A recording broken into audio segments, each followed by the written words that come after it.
Video like जरूर कर लीजिए और ऐसे वीडियो लगातार फ्री में पाने के लिए चैनल को तुरंत सब्सक्राइब कर लीजिए और बेल आइकन को जरूर टैप कर लीजिए ताकि आगे भी सारे वीडियो आपको मिलते रहे। यूट्यूब में फॉलो करते हैं तो प्लीज ये वाला फ्री टेलीग्राम चैनल जरूर ज्वाइन कर लीजिएगा। सारे नोटिफिकेशन सारे अपडेट यहीं पे आते हैं, ध्यान रखिए।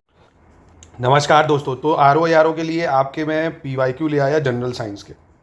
अब देखिए मेरी एक बात बहुत ध्यान से, चाहे तो कॉपी पेन लेके चाहे आप सामने दीवार पे नोट कर लीजिए, क्योंकि आप लोग भूल जाते हैं। साइंस के लिए है ना, साइंस एंड टेक नहीं, वो करंट में आता है। साइंस के लिए अगर आप सिर्फ UP PCS का एग्ज़ाम दें, चाहे RO दें, तो साइंस के लिए सिर्फ अगर PYQ कर लेते हैं, NCERT से बचा करिए, बहुत समय बर्बाद होता है, इरेलीवेंट चीज़ें भी होती है। सिर्फ PYQ अगर कर लेते हैं आप, पहले अगर करते हैं तो SCS की लिस्टिंग भी आपके लिए बहुत फ़ायदेमंद होगी। सिर्फ टू द पॉइंट उसमें फैक्चुअल चीज़ें हैं।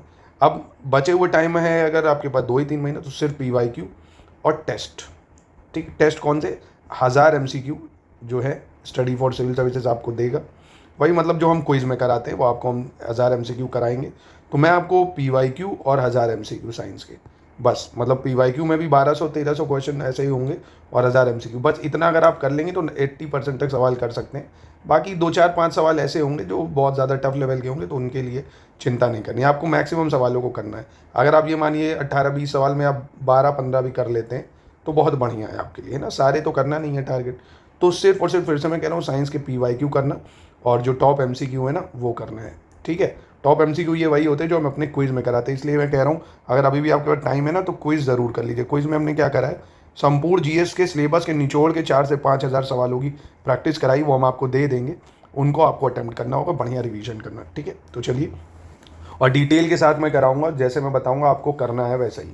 जैसे सबसे पहले इसमें से कह रहा कौन सा सही मैच नहीं कर रहा है ये बताना है। विटामिन A ऑरेंज में होता है, विटामिन C लेमन में, D जो है मछली के तेल में, और राइस ब्रेन यानी धान के चोकर में। तो यहाँ पे देखिए विटामिन A आपको पता होगा आँखों की रोशनी के लिए अच्छा होता है, रेटिनॉल नाम होता है इसका विटामिन A का। ये जो होता है ऑरेंज में नहीं, ये तो खट्टे फलों में होता है ना विटामिन C। तो एक मेरा पॉइंट नोट करिए, शायद कॉपी पेन लेके बैठिए, विटामिन्स, क्योंकि मैं ये भी बताऊंगा ना आपको किन किन टॉपिकों का करना है।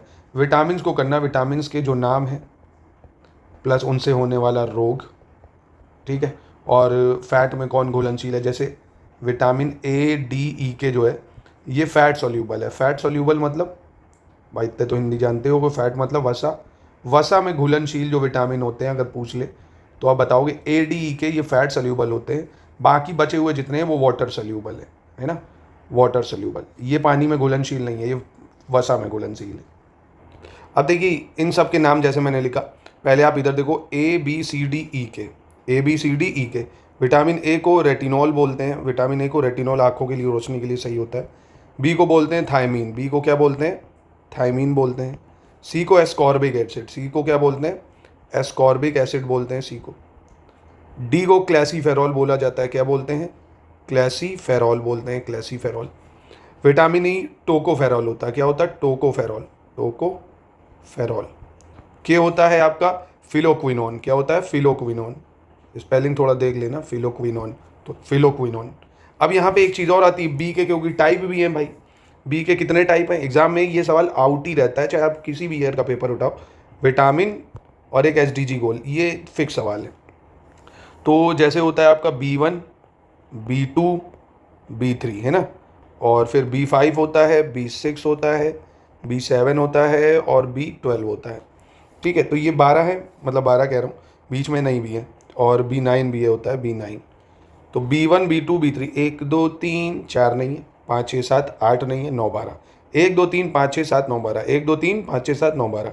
B1 को हम बोलते हैं क्या? B1 को क्या बोलते हैं? थायमीन, है ना, जो मैंने अभी बताया। तो एक ट्रिक है, थोड़ा न्यू पैंट पर बसा, क्या? थोड़ा न्यू पैंट पर बसा, ऐसे कर लो भैया, ये मैंने भी कहीं से करा ही था, है ना, मेरी ट्रिक नहीं है ये जो आप लोग कह सर आप झूठ बता रहे हो, गूगल की है, होगी भाई, याद करने में आसानी थी। थोड़ा न्यू पैंट पर बसा, तो बी से हो गया थोरियम, मतलब थायमीन हो गया बी से। B2 हो गया राइबोफ्लेविन, B2 R से राइबोफ्लेविन, तो थायमीन R से राइबोफ्लेविन। और निया है तो यानी B3 हो गया नियासिन, B3 क्या है? नियासिन हो गया, ठीक। और B5 हो गया पेंट, पेंट मतलब हो गया आपका पेंटोथोनिक एसिड, क्या हो गया? पेंटोथोनिक एसिड, पेंटोथोनिक एसिड हो गया। फिर B6 पर मतलब हो गया पायरोडॉक्सिन, पायरोडॉक्सिन, ठीक है, पायरोडॉक्सिन हो गया। और फिर आपका क्या आता है B9। B9 पे तो कुछ है नहीं, तो फॉलिक एसिड, इसको अलग से याद कर लो, फॉलिक एसिड है B9। बसा, बसा का मतलब हो गया आपका साइनोकोबैलेमिन, यानी 12 को क्या बोल सकते हो, कोबैलेमिन बोल सकते हो, ठीक है, कोबैलेमिन।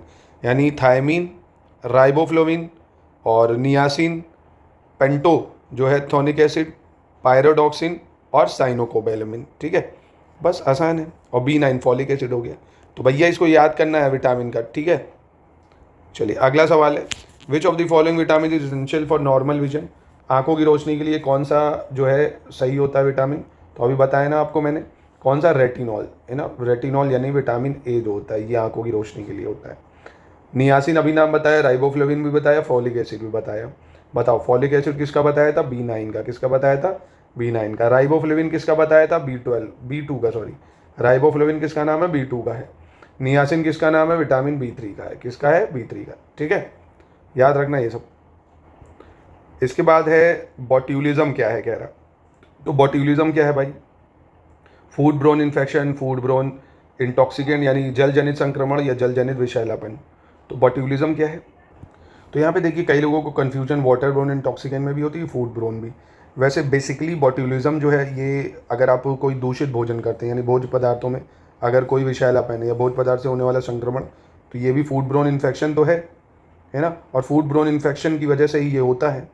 और फूड ब्रोन इन्फेक्शन कब होता है, जब भोजन के पदार्थों में क्या होता है, कोई भी ऐसा इंटॉक्सिकेंट मिला होता है, ठीक है, तो कह सकते हो इसको। चौथा देख लेते हैं, कह रहा है इलेक्ट्रिक पोटेंशियल जो है, इसके लिए कौन सा स्टेटमेंट सही होगा इलेक्ट्रिक पोटेंशियल के लिए। ये एक स्केलर क्वांटिटी है और ये एक वेक्टर क्वांटिटी है, कौन सा सही होगा।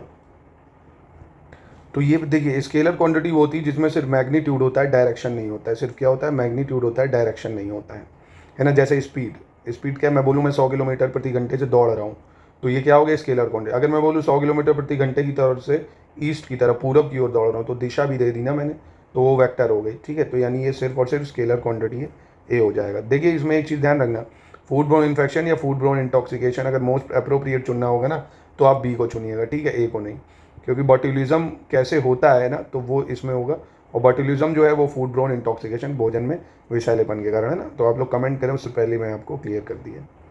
फिर कह रहा है ह्यूमन बॉडी सिंथेसाइज कर लेती है सारे विटामिन हमारे शरीर में, तो ऐसा कहाँ पॉसिबल। अगर ऐसा होता तो हमें इतने विटामिन सोर्स लेने की ज़रूरत ही नहीं पड़ती, है ना। तो human body can not synthesize all essential vitamin, तो ए तो गलत हो जाएगा आपका। अब ए गलत यहाँ ही दिख रहा है, तो यानी डी हो गया ऑप्शन। क्योंकि vitamin are essential for proper growth, शरीर के उचित विकास के लिए विटामिन अनिवार्य है, बिल्कुल अनिवार्य है। इसके बाद है ब्लू बेबी सिंड्रोम, ये किसकी वजह से होता है, रक्त में से किसकी उपस्थिति के कारण ब्लू बेबी सिंड्रोम रोग हो जाता है। तो ब्लू बेबी सिंड्रोम रोग हो जाता है रक्त में किसकी उपस्थिति से, नाइट्रेट की, है ना। तो due to presence of nitrate, अगर हमारे ब्लड में नाइट्रेट घुस जाएगा, नाइट्रेट की प्रेजेंस हो जाएगी, तो ब्लू बेबी सिंड्रोम रोग हो जाता है, ठीक है। किस कुल के पौधे से टापा कपड़ा बनाया जाता है। Tapa cloth is obtain from the plants of which one of the following family. तो ये किससे बनाया जाता है टापा कपड़ा, तो ये बनाते हैं मोरेसी से। किससे बनाते हैं, मोरेसी से। तो इस तरह के सवाल 90% लोग गलती करे होंगे जब आया होगा, क्योंकि ये मोस्टली NCERTs वगैरह में नहीं होता है, जो करंट वगैरह में न्यूज़ होती है उसी से आएगा। तो मोरेसी से बनाया जाता है, अगर ये रिपीट होने के चांसेस भी हो जाते हैं, तो टापा क्लॉथ मोरेसी से बनाया जाता है। एक कपड़ा होता है काफ़ी फाइन फैब्रिक, उससे। इसके बाद लॉन्ग निम्नलिखित में से किसका निरूपण है। Clove represent to which of the following. लॉन्ग जो है वो किसका निरूपण होती है, तो इनमें से लॉन्ग जो है ये होती है फूल कली, है ना। लॉन्ग आप किसको खाते हो, फूल कली खाते हो, फ्लावर बड खाते हैं लॉन्ग की। इसके बाद which of the following is not mosquito borne disease. कौन सा रोग मच्छर वाहित नहीं होता इनमें से, तो कौन सा रोग मच्छर वाहित नहीं होगा, डेंगू फीवर, फिलियारिसिस, स्लीपिंग सिकनेस या मलेरिया। तो मच्छर के कारण कौन सा रोग नहीं होगा, तो ये होगा निद्रा रोग, है ना, स्लीपिंग सिकनेस। ये मक्खी की वजह से होता है, सीसी फ्लाई होती है एक, उसकी वजह से होता है, ठीक है। बाकी ये सब मच्छर की वजह से हो जाते हैं। अगला देख लेते हैं, रक्त में शर्करा का स्तर सामान्यतः प्रदर्शित किया जाता है, जो लेवल है शुगर का इन द ब्लड, है ना, जो मापते हैं आप शुगर में, ब्लड का लेवल किस में मापा जाता है। कॉमन सवाल है, ये पूछा जाता है एग्जाम्स में। तो हम मांगते हैं मिलीग्राम पर डेसीलीटर, है ना, मिलीग्राम पर डेसीलीटर, कि 1 डेसीलीटर में कितने मिलीग्राम शुगर है। बहुत इंपॉर्टेंट सवाल है। Level of sugar in blood, यानी रक्त में शर्करा के स्तर मापते हैं मिलीग्राम प्रति डेसीलीटर के रूप में। इसके बाद कौन सा सही सुमेलित नहीं है, which of the following is not correctly match. Acid present in vinegar, यानी सिरका में उपस्थित एसिटिक एसिड, हड्डियों में उपस्थित कैल्शियम फॉस्फेट, दूध का खट्टा होना नाइट्रिक एसिड, अमाशय रस में उपस्थित अम्ल हाइड्रोक्लोरिक एसिड। तो देखिए इस तरह से सवाल अगर आप PYQ कर लेंगे तो आराम से कर सकते हैं कि सॉरिंग ऑफ मिल्क, दूध का खट्टा होना लैक्टिक एसिड की वजह से होता है, बचपन से पढ़ते आ रहे होगे, ठीक है, लैक्टिक एसिड हो जाएगा। निम्नलिखित में से किस कण पर शून्य आवेश होता है? Which of the following particle has zero charge? Electron, proton या पॉजिट्रॉन, न्यूट्रिनो या अल्फा पार्टिकल। ये भी साइंस में पढ़ा होगा आपने कि न्यूट्रॉन हैज़ नो चार्ज है ना, neutron has no charge, electron negative charge, positron positive charge, electron has no charge. फिर कह रहे हैं रेडियो धर्मिता के संदर्भ में कौन सा कथन सही है? Which statement is correct for radioactivity? तो radioactivities are nuclear property, ये एक नाभिकीय गुण है। नाभिकीय विघटन के सिद्धांत पर हाइड्रोजन बम बनाया जाता है। Hydrogen bomb is prepare on the principle of nuclear fission. एक ये सवाल बहुत पूछा जाता है, इस बार तो इतनी वॉर हुई है, हाइड्रोजन बम और दूसरा न्यूक्लियर बम, और तीसरा आपका सन, इनमें कौन सी रिएक्शन होती है? ये पूछे जाने के चांसेस 100% है इस बार। तो पहले तो समझ लो रेडियो एक्टिविटी भाई ऑब्वियसली न्यूक्लियर प्रॉपर्टी है, नाभिकीय गुण है। हाइड्रोजन नाभिकीय विखंडन पर कार्य करता है, ये गलत है। नाभिकीय संलयन पर कार्य करता है, यानी न्यूक्लियर फ्यूजन पर काम करता है। किस पे करता है? न्यूक्लियर फ्यूजन पे काम करता है, संलयन पे काम करता है। और न्यूक्लियर फ्यूजन का मतलब क्या होता है? फ्यूजन मतलब होता है छोटी छोटे कण मिलके एक बड़ा बनना, है ना, यानी दो या उससे ज़्यादा जो छोटे न्यूक्लियर होते हैं वो कंबाइन होकर बड़े बन जाते हैं, तो इसलिए ज़्यादा विस्फोट होता है। आसान शब्दों में समझो, हाइड्रोजन बॉम्ब जो है नाभिकीय संलयन यानी फ्यूजन पर काम करता है, ठीक है। और फ्यूजन का मतलब होता है दो छोटे नाभिक मिलकर बड़े नाभिक का निर्माण करते हैं। और वहीं आपका एटॉमिक बम पूछ लिया अगर, एटॉमिक बम तो फिजन पे काम करते हैं, एटॉमिक बम, है ना, एटॉमिक बम फिजन पे काम करते हैं, ठीक है, यानी विखंडन पे काम करते हैं। तो सन में भी याद रखिएगा न्यूक्लियर फ्यूजन ही होता है, फ्यूजन सन में, ठीक है। काफ़ी इंपॉर्टेंट है ये सवाल आने के चांसेस हैं। अगला रिंगलमैन स्केल का प्रयोग किसके घनत्व नापने में करते हैं? रिंगलमैन का प्रयोग तो स्मोक का घनत्व अगर नापना है, धुएं का घनत्व डेंसिटी चेक करने के लिए रिंगलमैन स्केल का प्रयोग किया जाता है, ठीक है। वायुमंडल में प्रकाश के प्रसार का कारण है diffusion of light in the atmosphere take place due to. जो डिफ्यूजन होता है लाइट का एटमॉस्फेयर में वो किसकी वजह से होता है? CO2, डस्ट पार्टिकल, हीलियम या वाटर वेपर? तो इसका सही उत्तर होगा आपका धूल कण की वजह से। डिफ्यूजन जो भी होगा ना वो डस्ट पार्टिकल प्रेजेंट है उनकी वजह से लाइट डिफ्यूज हो जाती है, ठीक है, मतलब प्रसार होता है उसका डस्ट पार्टिकल की वजह से। विश्व का पहला हृदय प्रत्यारोपण इनमें से किसने किया था? वर्ल्ड का पहला हार्ट ट्रांसप्लांट तो ये करा था क्रिश्चियन बर्नार्ड ने। किसने करा था? क्रिश्चियन बर्नार्ड ने करा था। नाइट्रोजन एक आवश्यक अवयव नहीं है, nitrogen is not essential constituent.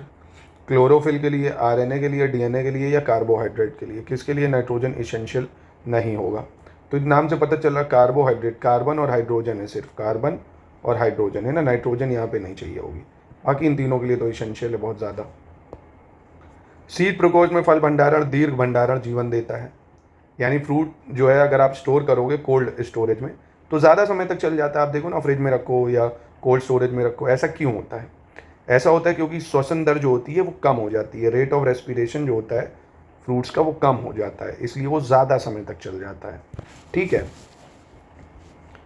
कौन सा LPG का मुख्य अवयव है? भाई बचपन से पढ़ते आ रहे हो, LPG में क्या होता है? ब्यूटेन गैस होती है LPG में। कौन सी होती है? ब्यूटेन।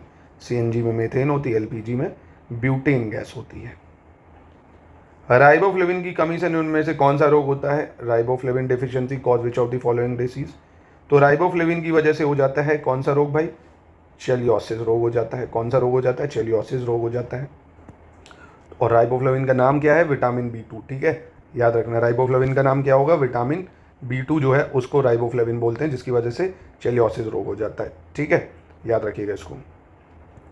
और बेरी बेरी किसकी कमी से हो जाता है? विटामिन B की कमी से होता है बेरी बेरी, है ना। और स्कर्वी रोग विटामिन C की कमी से हो जाता है, स्कर्वी रोग।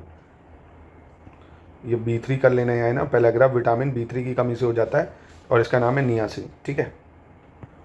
और एक कंफ्यूजन पॉइंट भी बता दूं, बेरी बेरी B1 भी लिखा होगा कहीं, तो वो भी कर सकते हो, ठीक है। चलो अब अगला कह रहा है riboflavin deficiency causes which of the following disease? Riboflavin की कमी से कौन सा रोग हो जाता है ये बताना है आपको। तो पहली चीज़, राइबोफ्लेविन जो होता है वो होता है विटामिन B2। कौन सा होता है? विटामिन B2 होता है। इसकी वजह से चेलियोसिस रोग हो जाता है। कौन सा रोग हो जाता है? चेलियोसिस रोग हो जाता है। और स्कर्वी ये आपने सुना होगा विटामिन सी की कमी से होता है, स्कॉर्बिक एसिड की वजह से। बेरी बेरी की बात करें B1 की कमी से, जिसको थायमीन बोलते हैं, हम क्या बोलते हैं, थायमीन बोलते हैं। और पेलेग्रा जो होगा विटामिन B3 की कमी से हो जाता है, ठीक है, जिसको नियासिन बोलते हैं। तो B1 की कमी से हो गया आपका बेरी बेरी, B2 की कमी से हो गया चेलियोसिस, B3 की कमी से पेलेग्रा। चलिए अगला देखते हैं। तो एक बार विटामिन जरूर कर लेना, फिर से कह रहा हूँ। फेफड़ों में गैसीय विनिमय का स्थल है, site of gases exchange in lungs. तो कहाँ पे गैसें एक्सचेंज होती हैं हमारे फेफड़े में, तो कहाँ पे होती हैं, एल्वियोली में होती हैं। कहाँ पे होती हैं, एल्वियोली में। ये बायो का सवाल है। फिर कह रहे हैं निम्नलिखित में से कांच का कौन सा प्रकार पराबैंगनी किरणों को काटता है। तो टाइप ऑफ ग्लास पूछ रहा है जो यूवी रेस को काट देता है। सोडा ग्लास और पायरेक्स ग्लास, जेना ग्लास, क्रूक्स ग्लास। तो इसका सही उत्तर क्या हो जाएगा, तो इसका सही उत्तर हो जाएगा आपका क्रूक ग्लास, ठीक है, क्रूक ग्लास। अब इस सवाल की भी प्रोबेबिलिटी 90% लोगों के गलत करने की ही होगी, ठीक है। तो इससे आपको घबराना नहीं, जो कोई नहीं कर पाएगा वो सबके लिए टफ है, मतलब आपके लिए टफ तो सबके लिए टफ। आपको ऐसे सवाल करने की आप मैक्सिमम सवालों को मतलब कर पाओ, ठीक है। सारे तो किए ही नहीं जा सकते, तो परेशान नहीं होना आपको। ये नए सवाल हैं, इनको एकदम नोट कर लो एक जगह की, भाई रट लेता हूँ इसको। चलो अगला है, which of the following is indicator of air pollution. निम्नलिखित में से कौन वायु प्रदूषण का सूचक है, पफबॉल, एल्गी, लाइकेन या मोसेस। तो बचपन से पढ़ते आ रहे होगे लाइकेन, क्योंकि ये ठंडी जगहों पे होता है। जैसे ही पोल्यूशन होते हैं ना, तो लाइकेन जो होते हैं खराब होने लगते हैं, डेड होने लगते हैं, ठीक है, पत्थरों पे उगते हैं ये ऐसे ऐसे ऐसे करके। चलो इसके बाद कह रहा है, after cutting cucumber if salt is added then water comes out. मतलब खीरे में नमक डालते ही पानी निकलने लगता है। ऐसा क्यों है भाई, पानी निकलने लगता है? तो ये पराशरण या ऑस्मोसिस की वजह से होता है ना। जब कोई भी चीज़ हाई वाटर कंसनट्रेशन से लो वाटर में जाती है। ऐसे ही आप देखो ना, समुद्र की मछली अगर फ्रेश वाटर में आप लाओगे वो मर जाएगी, क्योंकि यहाँ सॉल्ट वाटर है, यहाँ फ्रेश वाटर है, कंसनट्रेशन जो है ज़्यादा था, यहाँ कम हो जाएगा, है ना। हाई कंसनट्रेशन टू लो में जाता है तो पानी छोड़ देगा। अगला एक अनवीनीकृत ऊर्जा का स्रोत, नॉन रिन्यूएबल, नाम से ही पता चल रहा है ना, non renewable. Solar energy, petrol, wind, biogas. तो नॉन रिन्यूएबल वापस नहीं आ सकती, पेट्रोल जला लोगे वापस थोड़ी आएगा, तो ये नॉन रिन्यूएबल सोर्स हो जाएगा। अब इसमें आपको मैचिंग करना है। ब्लीचिंग पाउडर, नाम कैल्शियम ऑक्सीक्लोराइड, कौन सा गलत है। Plaster of Paris, calcium bicarbonate. Washing powder, sodium carbonate. Baking soda, sodium bicarbonate, ठीक है, कौन सा गलत है। तो यहाँ पे देखिए जो बी वाला है गलत है। प्लास्टर ऑफ पेरिस पीओपी को हम बोलते हैं कैल्शियम सल्फेट हेमीहाइड्रेट, CaSO4.12H2O, क्या बोलते हैं, कैल्शियम सल्फेट हेमी मतलब आधा, कैल्शियम सल्फेट हेमीहाइड्रेट। और बाकी ये सही है भाई, ब्लीचिंग पाउडर और वॉशिंग पाउडर, बेकिंग सोडा, ठीक है। बेकिंग सोडा सोडियम बाइकार्बोनेट है, वॉशिंग पाउडर सोडियम कार्बोनेट है, bleaching powder calcium oxychloride CaOCl2 है। अगले में कौन सा सही सुमेलित नहीं है, ये एनिमल है और ये ब्रीड है, ठीक है। काऊ यानी जो गाय है देवनी, बकरी बरबरी, भैंस बदावरी, भेड़ गिर। तो यहाँ पे कौन सी गलती, गिर की गाय होती है, भेड़ नहीं होती गिर रेंज की, ये गलत हो जाएगा। मैंने ज्योग्राफी में भी आपको कराया था। कौन सा जैव डीजल पौधा इनमें से, विच of the following is biodiesel plant. तो बहुत न्यूज़ में था ये, याद रखना, जेट्रोफा ये एक बायोडीजल पौधा है। क्या है, जैव डीजल पौधा है जेट्रोफा। चलो अगला देख लेते हैं क्या कह रहा हूँ। मिलान करना है, ये साइंटिस्ट हैं और उनका एरिया। बीरबल साहनी, केसी मेहता, पी महेश्वरी, MS स्वामीनाथन। तो MS स्वामीनाथन तो सभी को पता होगा, ग्रीन रेवोल्यूशन, हरित क्रांति के लिए काम करा था, यानी डी का एक दिख रहा है 2 जगह, ठीक। बीरबल साहनी, केसी मेहता, इन सब का आपको पता हो, अगर तभी कर पाओगे, नहीं तो झुंझुना ही लाओ फिर, ठीक है, हो जाएगा, कोई दिक्कत नहीं। बीरबल साहनी जो थे ये पैलियोबॉटनी यानी जीवाश्म वनस्पति विज्ञान के लिए फेमस है। और केसी मेहता आपका जो है ये प्लांट पैथोलॉजी यानी पादप रोग के लिए प्रचलित है। पी महेश्वरी हो गया आपका भ्रूण विज्ञान या एम्ब्रायोलॉजी, ठीक है, तो ऑप्शन बी हो जाएगा। याद रख लो, इसको नहीं याद है तो एक बार अच्छे से इसको लर्न कर लेना। Which of the following is known as laughing gas. इनमें से किसे हंसी पैदा करने वाली गैस के रूप में जाना जाता है। हंसी पैदा करने वाली गैस के रूप में किसको जानते हैं हम, लाफिंग गैस, नाइट्रस ऑक्साइड को लाफिंग गैस कहते हैं, नाइट्रस ऑक्साइड को। Which vitamin is soluble in water. तो अभी मतलब सीरीज स्टार्ट करते ही मैंने आपको बताया था कि विटामिन A, D, E के जो है ये फैट सोल्यूबल हैं। क्या है, fat soluble. Water soluble vitamin कौन है, देखो A, D, E ये फैट सोल्यूबल है, वाटर सोल्यूबल हो गया B, ठीक, आसान है। चलो अगला देख लेते हैं। डॉप्सन इकाई से निम्नलिखित में क्या नापते हैं हम। विच one of the following measure by Dobson unit. तो डॉप्सन से हम नापते हैं क्या, ओजोन की कंसंट्रेशन, है ना, कि कितनी ओजोन है। और ओजोन होती कहाँ है, समताप मंडल या स्ट्रेटोस्फेयर में।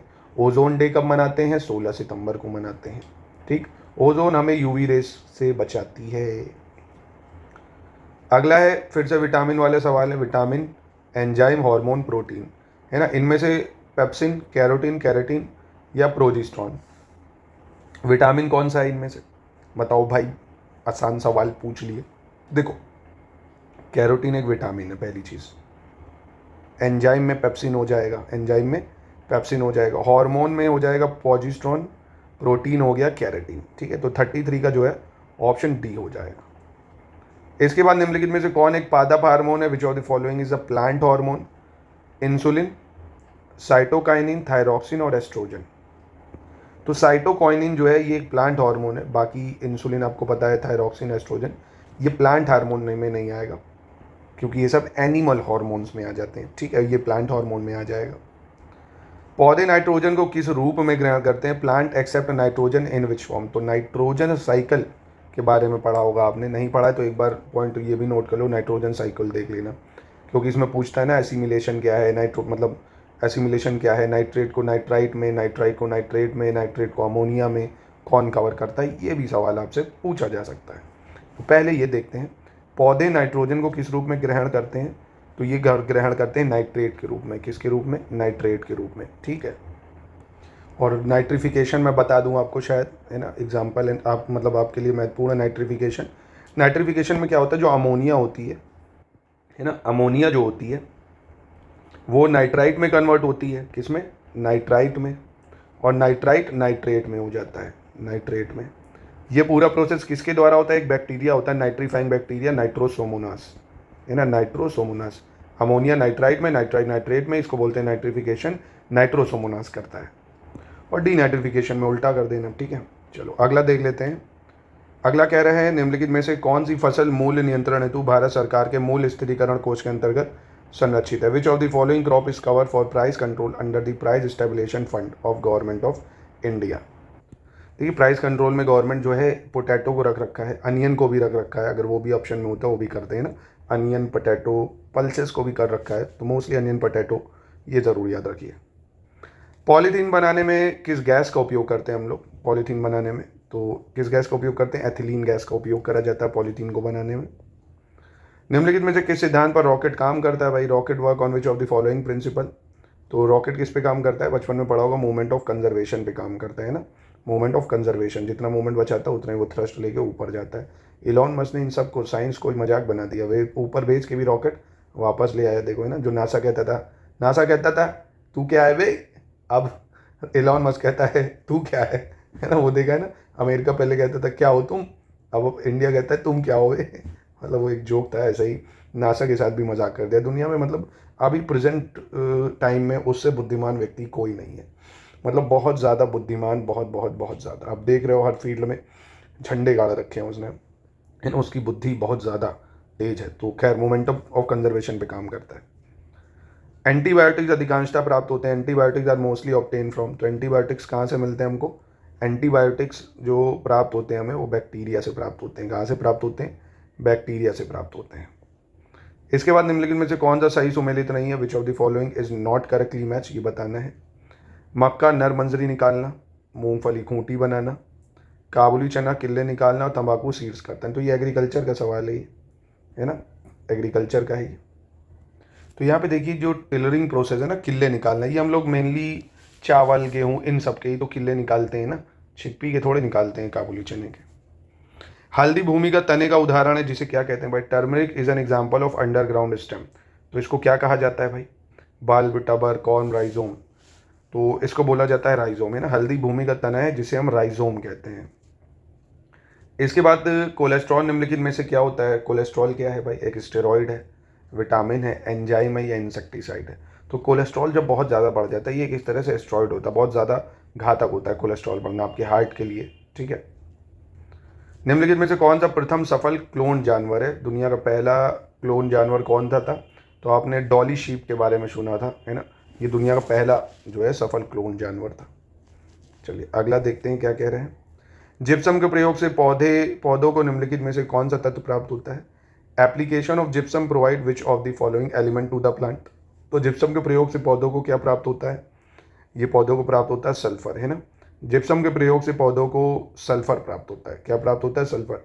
फैक्चुअल सवाल है, फैक्ट्स है, आपको रटना पड़ेगा इसको, ठीक है। इसके बाद रेवोल्यूशन और ये फील्ड है, येलो वाइट ब्लू ग्रीन। तो वाइट रेवोल्यूशन ये मिल्क प्रोडक्शन के लिए होता है, वाइट रेवोल्यूशन। येलो रेवोल्यूशन जो था ये ऑयल शीट्स के लिए आया था। ब्लू रेवोल्यूशन जो था ये फिश प्रोडक्शन के लिए। ग्रीन रेवोल्यूशन फूड ग्रेन्स के लिए। निम्नलिखित में से कौन एक मृदा निर्माण का निष्क्रिय कारक नहीं है? विच one of the following is not a passive factor of soil formation? तो कौन नहीं है भाई मृदा निर्माण का निष्क्रिय कारक जिससे मृदा बनती है? क्लाइमेट, टोपोग्राफी, पेरेंट मटेरियल या समय? तो सही उत्तर क्या हो जाएगा इसका? देखिए, क्लाइमेट का कोई रोल नहीं पड़ता। आप कहेंगे सर क्लाइमेट, जलवायु का तो पढ़ना चाहिए, और जलवायु को क्या ही पड़ेगा? अब ये बताइए, अभी गर्मी ज़्यादा पड़ने लगी, उससे सॉइल फॉर्मेशन का क्या कारण? टोपोग्राफी से पड़ेगा भाई, अगर सॉलिड रॉक है तो नहीं बन पाएगी। पेरेंट मटेरियल सॉफ्ट है तो क्रस्ट होगी तो बनेगी सॉइल समय के साथ साथ, है ना। क्लाइमेट का कोई रोल नहीं पड़ता है। कौन सी एक गैस प्रकाश संश्लेषण में उत्पन्न होती है? Which of the following gas produce during photosynthesis? तो इससे आसान सवाल तो मैंने कहीं नहीं देखा होगा। बचपन में बच्चे इससे बताते थे भाई कि पौधे क्या करते हैं, पौधे क्या करते हैं, CO2 लेते हैं, ऑक्सीजन छोड़ते हैं, है ना। तो कौन सी गैस प्रोड्यूस करते हैं पेड़ पौधे? ऑक्सीजन प्रोड्यूस करते हैं, CO2 एब्जॉर्ब कर लेते हैं। मोनोकल्चर किसकी विशिष्ट विशेषता है? Monoculture is a typical characteristics of shifting, यानी स्थानांतरित खेती, निर्वाह खेती, विशिष्ट बागवानी या वाणिज्यिक अनाज की खेती। मोनोकल्चर क्या होता है? कॉमर्शियल ग्रेन फार्मिंग होती है एक तरह से, है ना। वाणिज्यिक अनाज की खेती को बोला जाता है मोनोकल्चर, ठीक है।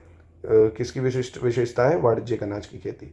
कॉमर्शियल ग्रेन फार्मिंग एक तरह से बेचने के लिए जो हम अनाज की खेती करते हैं। फिर आता है select the odd one out from the following, hydrogen, mercury, oxygen, nitrogen.